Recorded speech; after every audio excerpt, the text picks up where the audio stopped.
Hello again, this is Laur Ridout from Sisters Circle, and I'm in conversation with Yvonne Vigar, who runs her own business, Astara Consulting.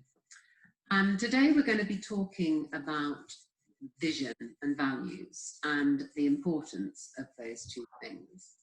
And we really kind of want to get across the importance, really, of values. We always kind of say vision and values, but actually I think it should be values and vision, because values for me come first.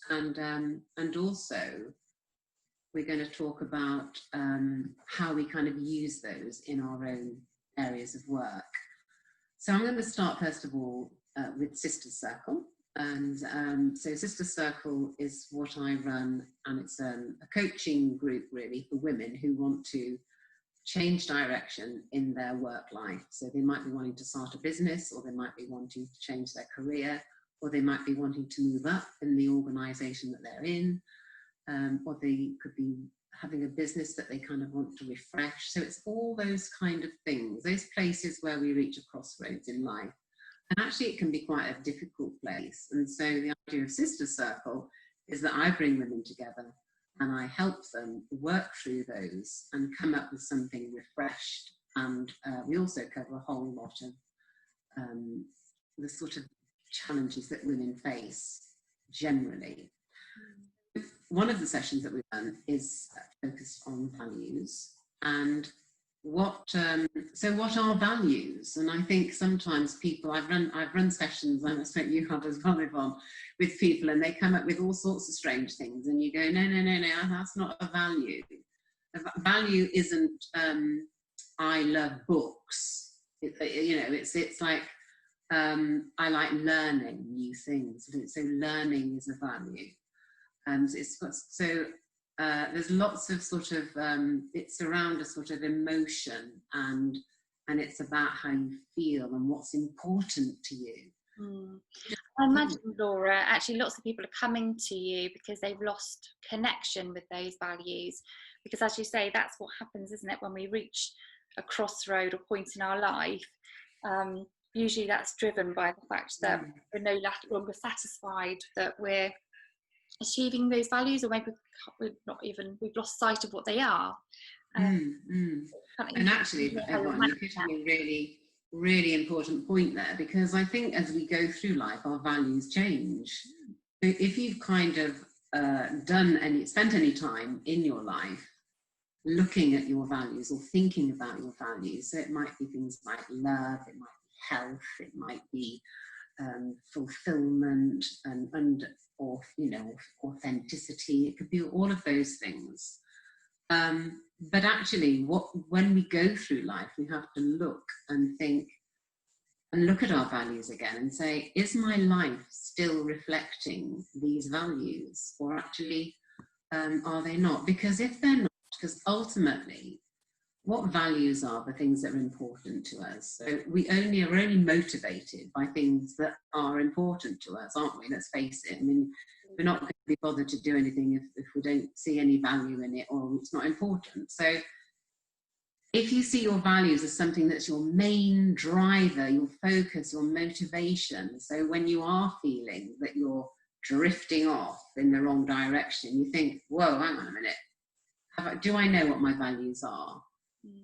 Let me just have a real think about what they are. And there's exercises that Yvonne does and that I do with people to get them to think about what those values are. And then they think, well, is my life, is my work life aligned with these values? And if they're not, then that's why they're probably a bit stuck and a bit lacking in motivation.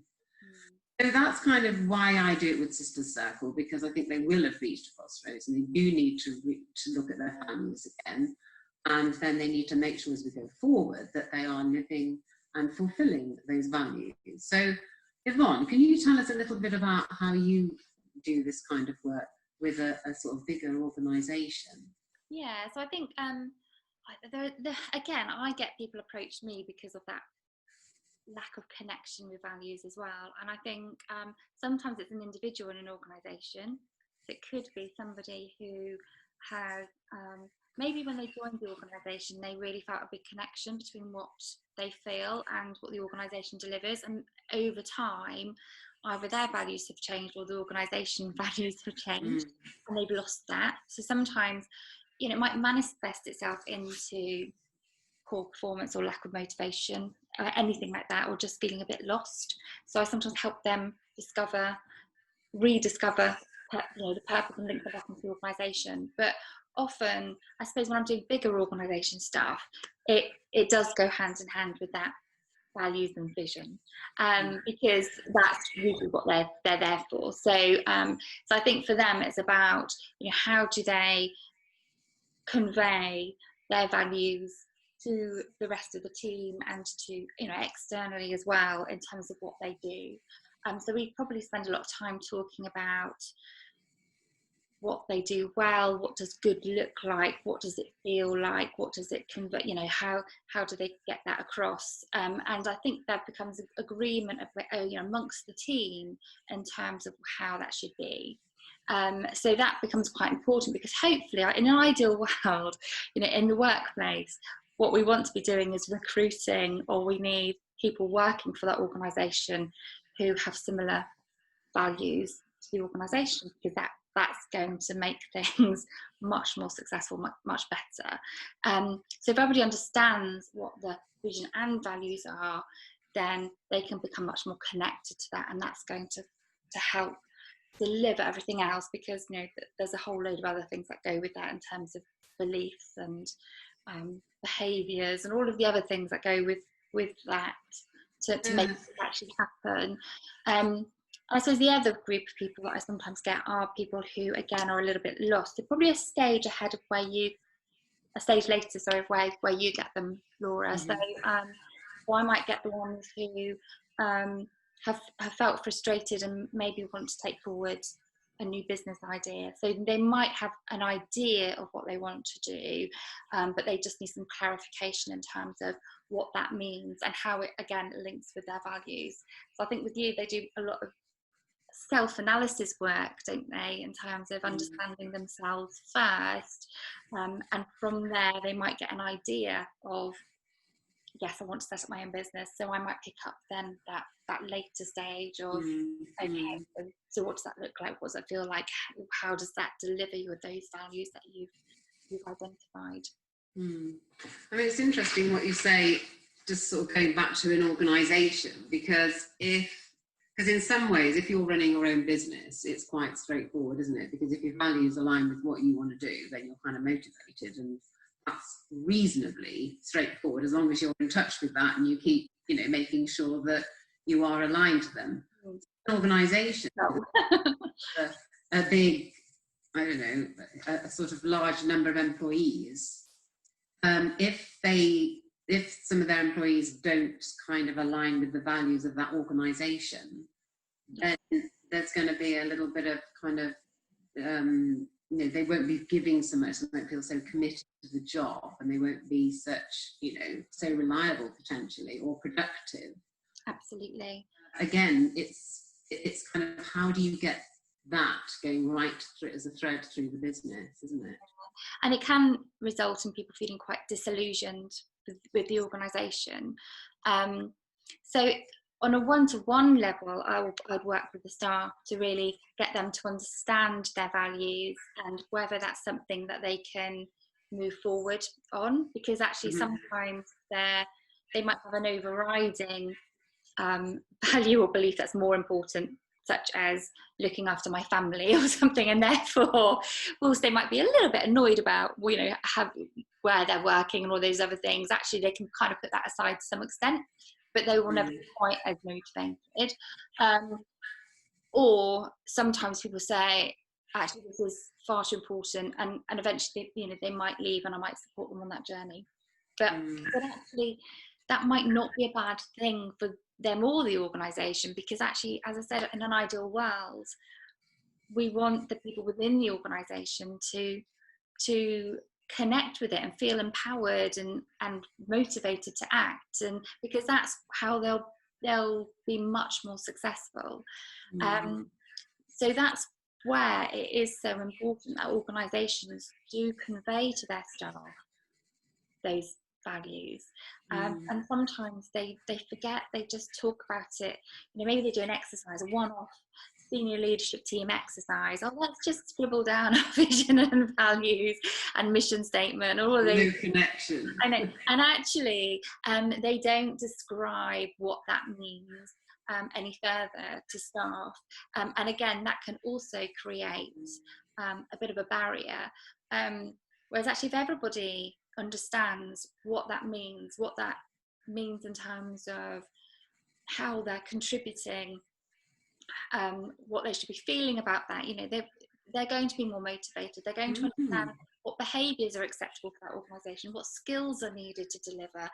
It runs through all of the threads within that organisation. So it is really important stuff. And something that we haven't touched on, so for me, when I do values work, I kind of get people to sort of drill it down to 5, because you can't have like hundreds of values. Because you kind of think, well, I can't live by 30 values. It would be pretty tricky to sort of focus in. And quite often that you can sort of, if you do a kind of total splurging of everything that's important to you, and then you can sort of start to map out some of those values, and some of them are very similar.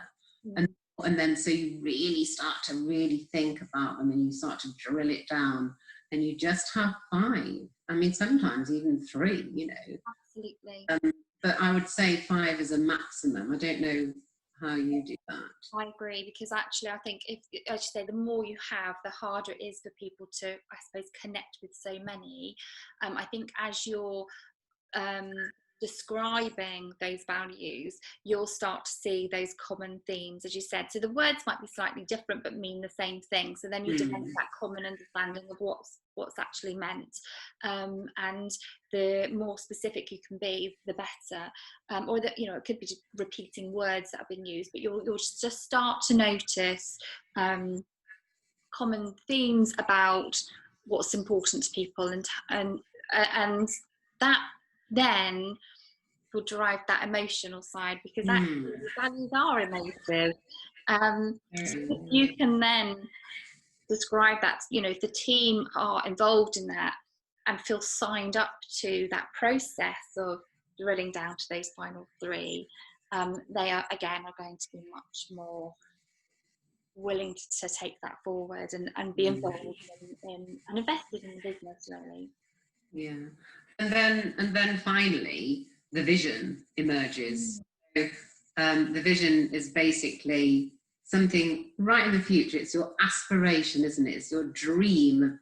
This is how we want to be, and this is why we're here in the world, and this is who we serve, isn't it? So, and it's that, again, has got to be nice and short. So for yourself, you can just kind of remember it, and for an organisation. Yeah. Well, similarly, I think as an organisation, you need to describe what that looks like and feels like, I suppose. So you start off with this kind of concept in terms of why you're there and what you'll be delivering, and so I suppose you can get very grand, I think, with your vision, actually, and it's probably best to be more grand than not, because having something motivating to work towards means that you're always moving forward. I think those who keep their visions quite small means you can achieve them quite quickly, and then you haven't got anywhere else to go. So I always suggest, go for a 3 or 5 year vision, but you need to be revisiting that every year or so to make it always future focused. That will always drive you forward. But as I said, the clearer you can get with that vision, it might start off as a concept, but by the time that you've finished with it, it does actually fully represent those values that people have, but it also describes to them what it means in terms of probably who they're working with, as I said, the skills and behaviours that you're seeing within that organisation.